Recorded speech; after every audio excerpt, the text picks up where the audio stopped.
बिस्मिल्लाहिर्रहमानिर्रहीम। आज का सवाल ये है कि क्या रोज़े की हालत में होम्योपैथिक दवा का इस्तेमाल दुरुस्त है, और क्या रोज़े की हालत में होम्योपैथिक दवा के इस्तेमाल से रोज़ा टूट जाता है।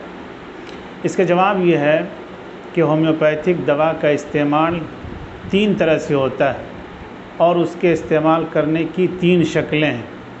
नंबर 1, गोली की शक्ल में। अगर कोई रोज़े की हालत में गोली का इस्तेमाल करता है तो इससे रोज़ा टूट जाता है।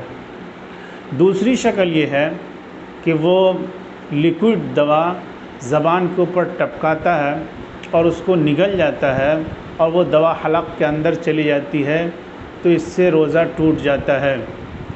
तीसरी शक्ल ये है कि वो लिक्विड के चंद कतरे ज़बान पर टपकाता है और उसको कुछ देर छोड़ देता है, तो इससे रोज़ा नहीं टूटता है। इसलिए कि होम्योपैथिक दवा लिक्विड जो होती है वो एसिड की तरह होती है। अगर उसको टपकाने के बाद कुछ देर छोड़ दिया जाए तो दवा हवा में उड़ जाती है, डिज़ोल्व कर जाती है, तहलील कर जाती है, वो पेट के अंदर नहीं जाती है।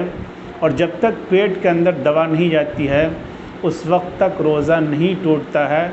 इसलिए अगर कोई दवा ज़बान पर टपका करके कुछ देर छोड़ देता है तो इससे रोज़े पर कोई फ़र्क नहीं पड़ता है, रोज़े पर कोई असर नहीं पड़ता है।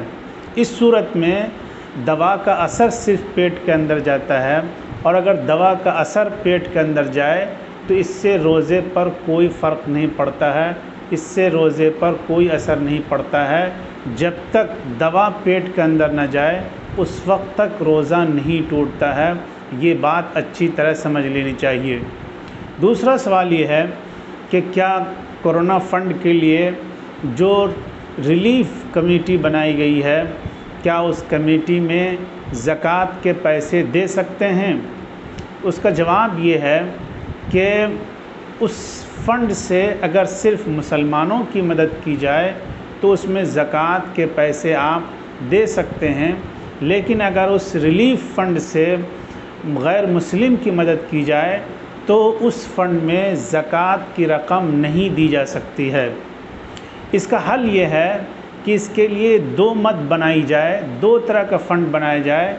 एक ज़कात का फ़ंड जिसका इस्तेमाल मुसलमानों के लिए हो, और एक इमदाद का फ़ंड हो, इमदाद की मद हो जिसका इस्तेमाल गैर मुस्लिमों के लिए हो। तो इसमें कोई हर्ज नहीं है। इस तरह जो है रिलीफ़ फ़ंड कायम की जा सकती है और मुस्लिम और गैर मुस्लिम दोनों के इलाज पर इसको ख़र्च किया जा सकता है। ये इस सिलसिले में चंद वजाहतें हैं। वस्सलामु अलैकुम व रहमतुल्लाहि व बरकातुहू।